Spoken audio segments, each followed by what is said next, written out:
올바른 성경 읽기라는 제목으로 하나님의 말씀을 전할 때 크신 은혜가 있기를 축원합니다. 우리는 성경을 읽습니다. 그런데 우리는 왜 성경을 읽습니까? 이 성경이 하나님의 말씀이기 때문에 우리는 성경을 읽는 것입니다. 성경이 하나님의 말씀이 아니라면, 그저 인간의 말씀이라면 우리는 성경을 왜 읽어야 하는지 동기를 얻지 못할 것입니다. 성경은 신앙과 생활의 표준이 되며 기독교의 유일한 하나님 계시의 근거입니다. 우리의 모든 신앙은 성경에서 유래하기 때문에 성경이 없다면 우리의 신앙은 존재하지 못하는 것입니다. 다윗은 시편에서 여호와의 교훈은 마음을 기쁘게 하고 여호와의 법은 꿀보다 더 달다고 고백하였습니다. 시편 19편 8절로 10절. 여호와의 교훈은 정직하여 마음을 기쁘게 하고 여호와의 계명은 순결하여 눈을 밝게 하시도다. 여호와를 경외하는 도는 정결하여 영원까지 이르고 여호와의 법도 진실하여 다 의로우니 금 곧 많은 순금보다 더 사모할 것이며 꿀과 송일꿀보다 더 달도다. 또한 성경은요, 하나님의 특별한 계시입니다. 하나님은 자연을 통해서도 알 수 있도록 자연에 계시하신 것을 자연계시라 하는데요. 로마서 1장 19절 20절. 이는 하나님을 알만한 것이 그들 속에 보임이라. 하나님께서 이를 그들에게 보이셨느니라. 창세로부터 그의 보이지 아니하는 것들, 곧 그의 영원하신 능력과 신성이 그가 만드신 만물에 분명히 보여 알려졌나니 그러므로 그들이 핑계하지 못할지니라. 네, 자연계시는요, 인간이 범죄함으로 인해 세상에서 하나님을 알아볼 인간의 능력이 흐려지고 말았습니다. 마음의 불신의 재성이 생긴 것입니다. 그렇기에 우리가 의존할 것은요, 주신 성경밖에 없습니다. 성경이 없었다면 우리는 하나님을 알 수 없었을 것입니다. 성경은 삼위일체 하나님을 계시합니다. 성경을 통해 하나님은 영원히 말씀하십니다. 성경을 통해 지금도 날마다 새롭게 듣는 것입니다. 그 계시는 여전히 성경 안에서 살아 역사하며 빛과 생명과 구원을 가져옵니다. 성경은 예수와 교회, 하나님과 백성을 이어주는 것입니다. 예수를 구세주와 주로 믿고 고백하는 그리스도인이라면 예수 안에서 일어난 구원의 감격과 영생의 소망의 약속으로 인해 날마다 기뻐하고 또 기뻐합니다.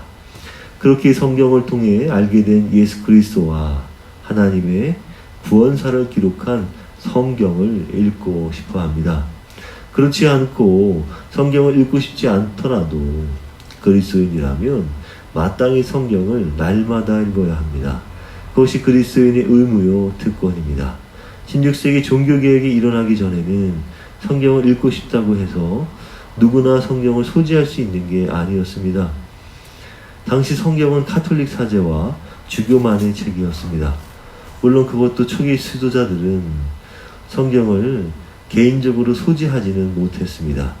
수도원에서 말씀을 맡은 수도사가 성경 말씀을 반복하여 읽어주면 수도사들은 말씀을 반복하여 들을 때마다 그들은 마음 깊은 곳에서 성경을 소유하고 싶어서 성경을 끊임없이 읽고 암송하는 방법으로 그 말씀을 소유하였고요. 외운 말씀을 각자의 방으로 가져가서 곰곰이 묵상하였습니다. 그들에게 거룩한 독서는 암송이요, 삶을 인도하는 구체적인 수행이었습니다. 우리는 지금 읽고 싶다면요, 얼마든지 읽을 수 있습니다. 그런데 자유가 너무 넘쳐서 그러는 걸까요?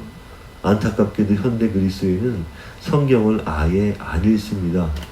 그리고 먼지만 쌓아놓고 막연한 동경심이 가득한 책으로 대하고 있는 것이죠. 특히 부작용 없는 최고의 수면제로 쓰이고 있는 것입니다.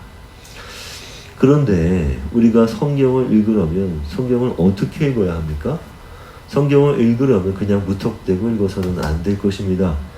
물론 하나님께서는 누구나가 읽지 못하게 특정인만 보라고 쓰신 게 아니라 누구나 읽으라고 성경을 쉽게 쓰셨습니다. 모두가 구원받을 수 있도록 하기 위해서입니다. 그러나 우리가 성경을 집어들고 그것을 펼칠 때 성경의 책 내용들이 누구에게나 쉽게 읽혀지지는 않습니다. 읽다가 금세 장애물을 만나게 됩니다. 소리내 읽었다고 해도 이해가 되지는 않습니다. 우리는 성경을 깊이 연구한 전문가나 신앙서적의 도움을 통해 성경의 내용을 보다 깊이 이해할 수 있게 됩니다. 우리가 성경을 읽는다고 해서 항상 본문을 바르게 이해하는 것이 아니기 때문입니다. 우리는 읽을 때마다 얼마든지 잘못 읽을 수 있습니다. 얼마든지 오독할 수 있습니다. 매일 묵상 시간을 가져도 잘못 읽고 이해하는 일은 흔합니다. 말씀을 읽으려는 열성은 있지만 그에 비해 상대적으로 나의 읽기가 제대로 읽기인지 그것을 확인해보는 신중함이 부족한 것은 사실입니다. 우리는 내 마음을 사로잡는 한두 구절들을 묵상하면서 여운이 마음에 남는 말씀을 내게 주신 하나님의 말씀이라 곱씹고 마음에 되새기려 합니다. 이런 성경 읽기는요, 맥락을 무시한 채 자신의 느낌만 쫓아가는 것이라서 오독할 가능성이 매우 높습니다. 전체 맥락이 주는 의미를 읽어내야 하는 것입니다. 성경은 하나님의 백성에게 주시는 하나님의 계시입니다. 하나님은 친히 말씀하시고 특정 민족의 역사와 문화 속에서 인간의 언어로 기록하게 하셨습니다. 성경에는 하나님 자신의 뜻을 전달하는 하나님의 의도가 잘 담겨 있습니다. 그렇게 우리는 성경을 읽을 때 우리 마음대로 읽거나 읽고 싶은 대로 읽거나 읽혀지는 대로 읽어서는 결코 안 됩니다. 그렇다고 우리가 성경 읽기를 통한 개인 경건 훈련을 피해야 합니까? 아닙니다. 말씀이 나에게 개인적으로 살아있는 말씀으로 다가오기 위해서는 반드시 필요한 것입니다. 그러나 개인의 겨룩한 경건의 훈련의 독서에는 위험이 내재되어 있는 것입니다. 베드로후서 1장 20절 먼저 알 것은 성경의 모든 예언은 사사로이 풀 것이 아니니. 사도 베드로가 경고하였습니다. 말씀을 제멋대로 해석할 가능성이 있기 때문입니다. 그렇기에 자기중심적으로 읽어서는 안 되는 것입니다. 성경은 반드시 하나님의 의도하신 대로 읽어야 합니다. 그렇게 읽기 위해 성경의 언어와 역사와 문화적 배경들을 알아가면서 읽어야 합니다. 성경을 읽는 데 필요한 기본적인 원리와 지침만 잘 따르면요, 성경을 어렵지 않게 읽어갈 수 있습니다. 그러나 성경 읽기의 원리와 지침을 무시하고 읽으면요, 본문의 의미를 제대로 파악할 수 없고 잘못된 해석을 할 수도 있습니다. 잘못된 판단을 내리고 자신의 생각을 합리화하게 됩니다. 이단과 같은 해석을 할 수도 있는 것입니다. 그런 기본기가 없기 때문에 이단에 빠지는 것입니다. 신화 수필, 역사 기록 같은 접근으로 봐서는 안 되는 것처럼 성경에도 문학적인 장르가 있습니다. 어떤 책은 역사이고요, 어떤 글은 시이며 어떤 글은 형식에 부여되지 않는 수필로 된 편지입니다. 그런 문학 장르를 무시하면 문자 그대로 봐야 할 문장을요, 상징적으로 읽거나 상징적인 문자를 문자 그대로 읽을 수도 있게 됩니다. 둘 다 잘못된 읽기입니다. 그렇게 읽으면요, 오랜 시간 성경을 읽어도 하나님의 뜻을 잘 깨닫지 못하는 것입니다. 그래서 무조건 읽기만 한다고 해서 말씀에 순종할 수 있는 게 아닌 것입니다. 문자는 문자로, 상징은 상징으로 읽어야 합니다. 성경을 묵상하지 않고 단지 학문적으로만 읽어도 위험한 것입니다.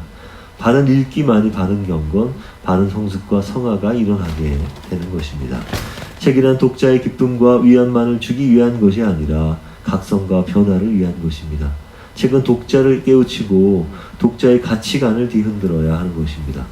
인간 내면에 대한 깊은 통찰과 세상에 대한 예리한 분석과 사상은 독자를 매료하는 힘이 있습니다. 책도 그러할진데 하물며 하나님의 감동으로 쓰인 성경책이야 얼마나 더하겠습니까? 성경은 단지 인간의 경험과 지혜를 담은 책이 아니라 하나님 나라와 구원과 통치에 관한 진리를 담고 있는 책입니다. 영혼을 소송케 하는 나를 변화시키는 생명의 책입니다. 성경은 정말로 나의 삶을 움직일 수 있는 힘이 있습니다. 우리가 거룩한 독서를 실천할 때 내가 읽은 말씀이 처음에는 피상적으로 다가옵니다.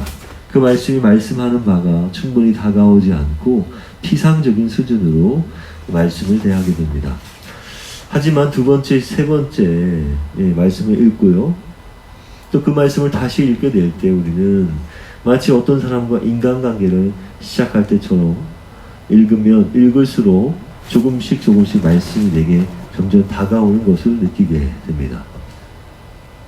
그러면서 그 말씀에 대한 작은 믿음에서 굳센 믿음으로 확신과 신뢰가 생겨나게 됩니다. 마침내 말씀은 내 마음 깊은 곳에 도달되어 자리 잡고 새로운 세계를 형성하게 됩니다. 한 이디오피아 사람이 예배하러 예루살렘에 왔다가 돌아가는 길이었습니다. 그는 여왕 간대기의 국고 맡은 고위 관리인 넷이었습니다. 그는 돌아가면서 선지자 이사야의 글을 읽고 있었습니다만 읽고 있는 글이 무엇을 말씀하고 있는지를 깨달을 수 없었습니다. 성령께서는 빌립더러 그 넷이가 타고 가는 수레에 가까이 나아가라 하셨습니다. 빌립이 넷이에게 물었습니다. 읽는 것을 깨닫느냐고 말이죠. 이 질문은 우리가 성경에 대해 지식을 많이 읽고 지식을 갖고 있다 하더라도 우리가 그 말씀을 온전히 깨닫고 있는 것은 아니라는 것을 말씀합니다. 우리는 보통 풀이할 때 설명을 해달라고 말하곤 합니다. 그런데 내시는 지도하는 사람이 없으니 어찌 깨달을 수 있느냐 하면서 말씀을 지도해달라며 빌립을 수레에 태웠습니다. 내시가 단순히 말씀에 대한 설명이 아니라 지도를 택한 이유는 무엇일까요? 설명은요, 본문의 의미를 알려줍니다. 그런데 인도자는 본문의 의미로 인도하는 것입니다. 그런 점에서 쉽게 답을 알려주는 사람보다 답으로 이끌며 코치해주는 역할을 인도자가 하는 것이죠. 말씀의 가르침을 받는 사람이 주체적으로 말씀을 받아들이면서 직접 말씀의 길로 이끄는 안내를 하는 인도자를 찾는 점에서 보다 섬세한 양육받는 자의 모습을 볼 수 있는 것이죠.